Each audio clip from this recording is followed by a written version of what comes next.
Nimena official muri gahunda y'amakuru agezweho kano kanya tugiye guhera ku ino nkuru ifite umutwe ugira uti hafashwe batatu biyandikishagaho ubutaka butari ubwabo bakabugurisha ba nyirabwo batabizi. Urwego rw'igihugu rw'ubugenzacyaha RIB rwerekanye batatu bakekwaho ibyaha byo kwiyandikishaho ubutaka bw'abandi barangiza bakabugurisha mu buryo bw'uburiganya. Igikorwa cyo kubamurikira itangazamakuru cyabaye kuri uyu wa kane Ukuboza 2024. Abakekwa batawe muri yombi tariki ya 28 Ugushyingo 2024 bakaba bakurikiranweho ibyaha bitatu birimo gushyiraho umutwe w'abagizi ba nabi cyangwa kuwujyamo, kwihesha ikintu cy'undi hakoreshejwe uburiganya ndetse no gukoresha inyandiko mpimbano. Umwe muri aba batawe muri yombi yakoraga nka noteri wigenga, undi nawe akaba yarahoze ari noteri wigenga akaza gusezererwa agahita ashinga ikigo gitanga serivisi zijyana no gupima ubutaka. Hakaba n'undi wari umufatanyacyaha w'aba bombi mu bikorwa byabo. Aba uko ari batatu bafungiye kuri sitasiyo ya polisi ya Rusororo mu gihe dosiye zabo zigitunganywa zikoherezwa mu bushinjacyaha. Reka tuve kuri iyo nkuru twerekeze kuri ino nkuru ifite umutwe ugira uti Gisagara, umugore arashinjwa kwica umugabo we nyuma yo gusangira inzoga.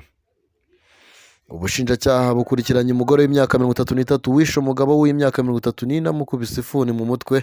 Icyaha cyabaye mu ijoro ryo kuri uyu wa 28 z'ukwezi kwa 11 mu mudugudu wa Mwiba, akagari ka Nyabitare, umurenge wa Gishuba, akarere ka Gisagara, nk'uko iyi nkuru dukesha ubushinjacyaha bukuru ibivuga.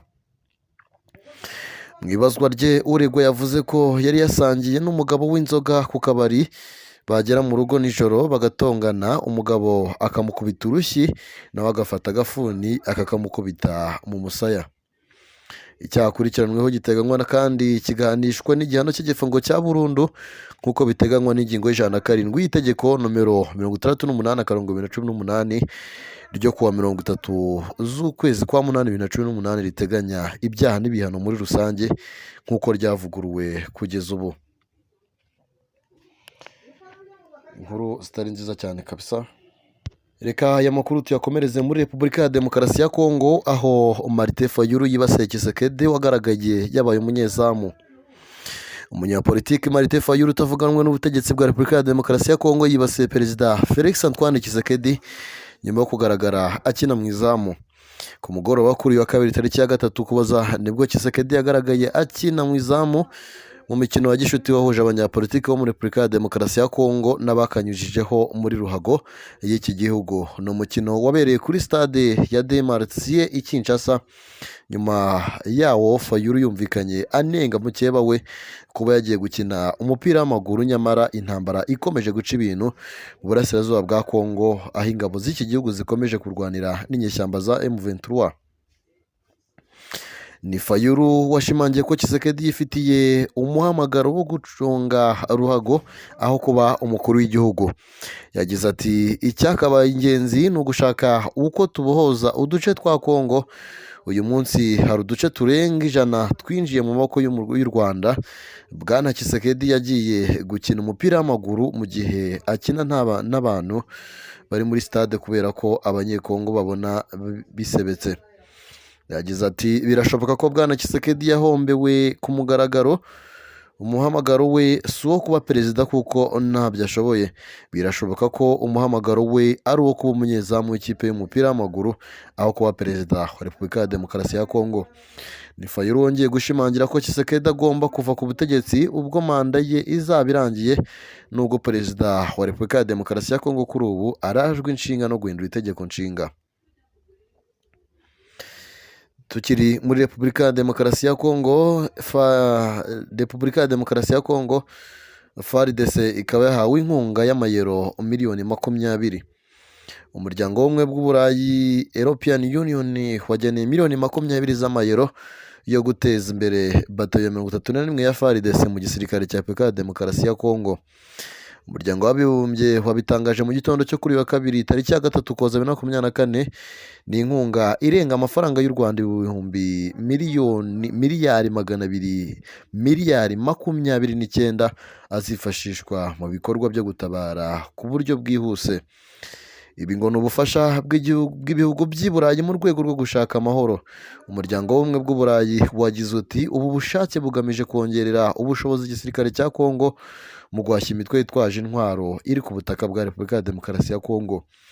Intumwa z'umuryango w'abibumbye intumwa z'umuryango w'ubumwe bw'Uburayi zirimo abahagarariye ibihugu byabo by'ibinyamuryango muri European Union muri Congo zahuriye i Kindu mu mujyi w'intara ya Maniema, zagiranye ibiganiro n'abasirikare bakuru ba bato ya 31 yari ihagarariwe na Minisitiri w'itumanaho Patrick Muyaya.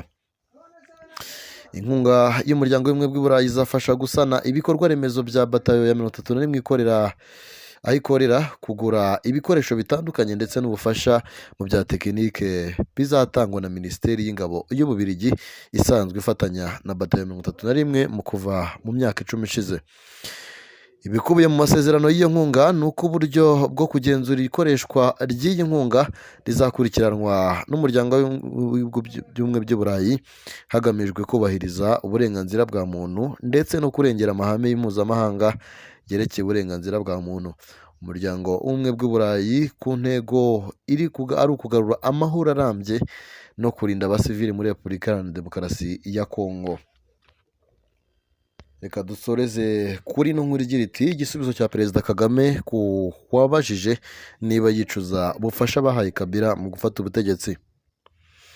Nyuma ya Jenoside yakorewe Abatutsi mu 1994, benshi mu bayigizemo uruhare bahise bahabwa indaro n'ubuhungiro muri Zaire yari iyobowe na Mobutu, aho intego nyamukuru yari ukwisuganya bakagaruka kumaraho Abatutsi bagasubirana ubutegetsi. Impuguke zivuga ko kuba muri Kongo kw'ingabo z'u Rwanda by'umwihariko hagati y'impera z'1996 na Nyakanga mu 1997 ari igihe gifatwa nk'ikidasanzwe mu bya gisirikare ku mugabane wa Afurika yo mu myaka ya vuba, bitewe n'ibikorwa byaranze izo ngabo cyane cyane zafashije Laurent Désiré Kabila kuvana Mobutu ku butegetsi.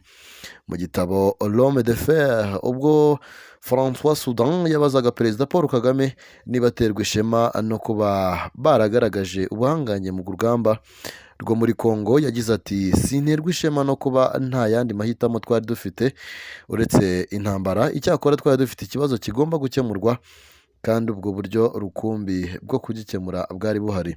Perezida Kagame yavuze ko intego nyamukuru kwari ugushaka gukemura ibibazo byagaragaraga ko biri muri Kongo, ariko mu by'ukuri bishobora gutera u Rwanda bikanateza ibyago bikomeye Abanyarwanda. Ingabo z'u Rwanda zafashije inyeshyamba za Laurent Désiré Kabila bafata Kinshasa, bakuraho ubutegetsi bwa Mobutu Sese Seko Wazabanga wari bumazeho imyaka 32.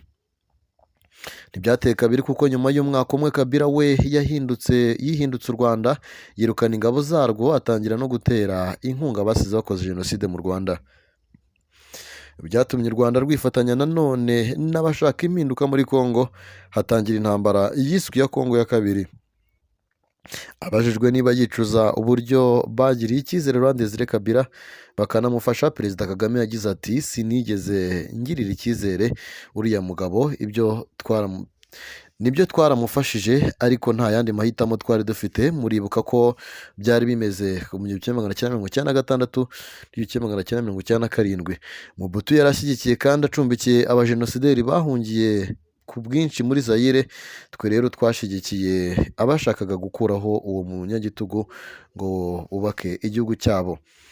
Yakomeje avuga ko intego yacu yari ikubiye mu bintu bibiri: twashakaga uko twashyira iherezo ku bitero shuma bya hato na hato by'abajenosideri bagabaga ku Rwanda, ndetse tukanashaka igisubizo kirambye cy'uko Kongo yagira ubutegetsi butagira uruhare mu guhungabanya umutekano w'u Rwanda. Kuri icyo rero Abanyekongo nibo bagombaga gukora ayo mahitamo, ari naho havuye Kabila. Perezida Kagame yavuze ko Kabila yari umuntu udahamye, ari nayo mpamvu yahindutse, gusa ngo nta yandi mahitamo yari ahari icyo gihe. Laurent Désiré Kabila yishwe n'abarinzi be kuwa 16 Mutarama 2001, asimburwa ku butegetsi n'umuhungu we Joseph Kabila wayoboye Repubulika ya Demokarasi ya Kongo kuva icyo gihe kugeza mu mpera za 2018. Nahangaha dusoreje amakuru, nizera ko ayo twabagejejeho yabashe kuba banogera. Ikindi kandi mukande subscribe, hanyuma tujye tubana mu biganiro tugenda tubashyiriraho buri munsi cyane. Mukomeze mugire ibihe byiza cyane, bye bye.